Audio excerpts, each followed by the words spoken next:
ہیں نئے شعراء کو، یا اور جو اس میں مرثیہ کا تو خاصا مشکل کام ہے، اور کلام کے حوالے سے بھی کوئی خاص خیالات ہونے چاہیے، یا مطالعے کی حد تک کس حد تک جانا چاہیے، کیونکہ یہ کافی مشکل کام ہے۔ میں یہ عرض کرنا چاہتا ہوں کہ مجھ پہ تو خاص طور پہ محمد علی محمد کی عطا ہے، اور جو کچھ مجھے ملا ہے ان کے صدقے ملا ہے، لیکن محنت کا جو مطالعے کا آپ نے کہا کہاں تک جانا چاہیے، تو انتہا تک جانا چاہیے مطالعہ تو۔ اور پھر آپ یہ دیکھیے کہ ہم ایسے دور میں رہ رہے ہیں جہاں جدید مرثیہ لکھا جا رہا ہے، باقاعدہ موضوعاتی مرثیہ لکھا جا رہا ہے، تو میں نے کبھی جدید یا موضوعاتی مرثیہ نہیں لکھا، اور میں نہیں سمجھتا کہ وہ مرثیہ، میں اس کو ایک مسدس کی صورت میں نظم تو سمجھتا ہوں، یا جیسے جوش صاحب نے بہت طاقتور انقلابی نظمیں کربلا کی آڑ میں کہیں، تو وہ مسدس تو ہو سکتی ہیں، لیکن مرثیے سے یا رسا سے ان کا تعلق اس طرح کا وہ نہیں ہے۔ تو ایک زمانے تک آج بھی میں جب مجھے وقت ملتا ہے 3-4 گھنٹے، تو میں وہ 4 شاعروں کے ساتھ میں وہ وقت گزارتا ہوں۔ ایک بے دل ہیں، ایک انیس ہیں، ایک میر ہیں، اور ایک عزر پاؤن ہے۔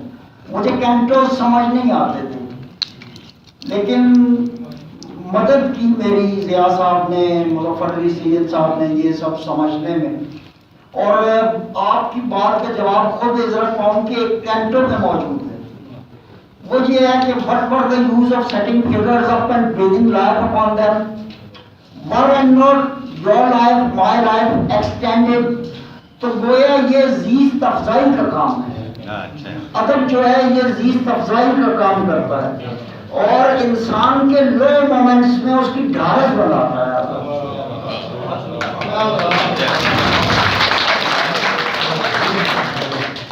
ڈاکٹر روش ندیم صاحب، میں ایک دو باتیں لکھ کے لایا تھا، اگر اجازت دے۔ لمبا ہو جائے گا، بہت سے سوال ہیں۔ میں سوال کر لوں؟ سوال جی، تو ظاہر ہے کہ اختر صاحب سے 26-27 سال سے قربت بھی ہے اور شناسائی بھی ہے، اور ہم نے ان کو دیکھا ہے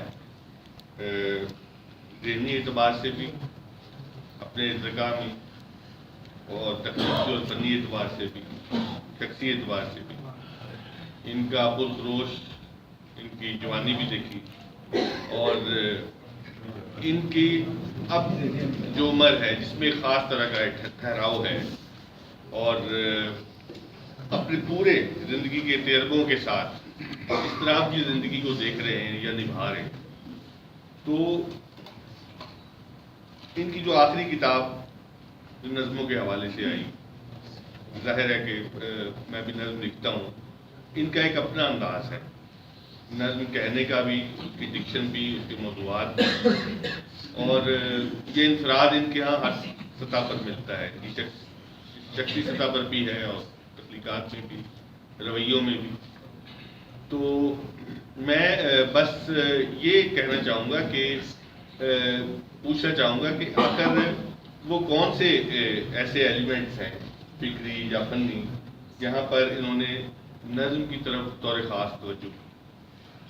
اچھا، وہ جو کتاب چھپی ہے ستارہ ساز، اس کے پہلے صفحے پہ لکھا ہوا ہے فرام 1989 to 2010، تو گویا یہ 23 سال کی نظمیں جو فنون میں بھی چھپتی رہی، اور ندیم صاحب کو چھاپتے رہے، اور خود جس ادارے میں ہم بیٹھے ہیں ادبیات میں بھی نظمیں چھپی، اور میرے ترجمے بھی چھپے، ابھی امیر خسرو کی مسنوی کا ترجمہ بھی چھپا ہے۔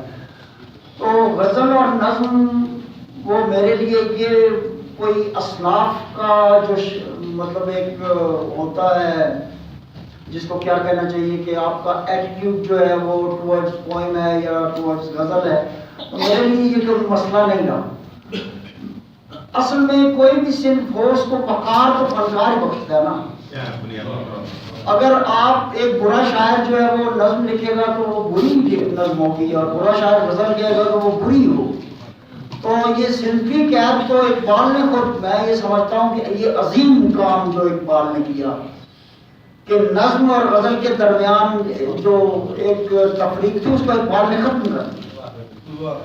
اور اقبال کی وہ نظم میں بات یاد نہیں کروں گا، تنہائی فارسی کی جو عظیم نظم ہے اقبال کی، اس میں بھی انہوں نے انسان کی عظمت کے حوالے سے، یا وہ دوسری جو نظم ہے شب آفریدی کی، چراغ آفریدم سے فال آفریدی آیا آفریدم، تو مجھے یہ نہیں ہوتا کہ یہ میں ربائی کہہ رہا ہوں، یہ میں غزل کہہ رہا ہوں، یہ میں نظم کہہ رہا ہوں، وہ عموماً خود ہی ایک مصرع آتا ہے اور پھر وہ کسی صورت میں ڈھلتا چلا جاتا ہے. یہ میں پھر بعد میں دیکھتا ہوں کہ اس کو میں نے کتنا رکھنا ہے اور کتنا کاٹنا ہے. نظم میں اور غزل میں سب سے امپورٹنٹ چیز جو ہے مرثیے میں، وہ آپ کی ٹائٹ نیٹنگ ہے.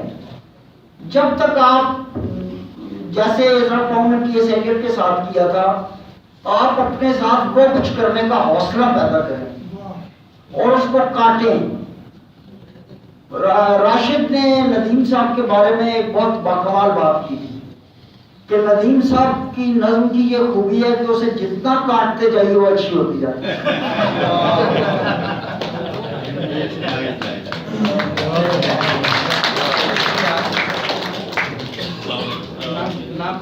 میرا نام ڈاکٹر فیاض منہاس ہے.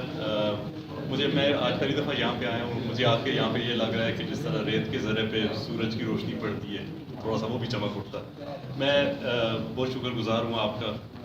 سوال میرا تھوڑا سا یہ ہے کہ میری جتنا مطالعہ لمیٹڈ سا، اس کے مطابق جو زبان انسان بولتا ہے اس کا اس کے سوچنے پہ اثر پڑتا ہے. اور میں کافی عرصے سے ایسی تراکیب کی تلاش میں ہوں جو کہ اردو میں ہی ہوں، کسی اور زبان میں وہ شاعری کی تراکیب سامنے نہ آئی، فارسی میں یا پلیز.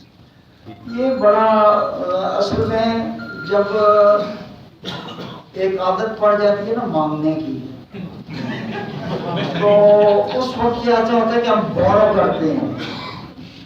ہمارا مجموعی طور پہ گزشتہ 50 سال سے یہ رویہ ہے کہ ہم یہ کہتے ہیں، ہر آنے والا یہ کہتا ہے کہ میں نے کشکول توڑ لیا ہے.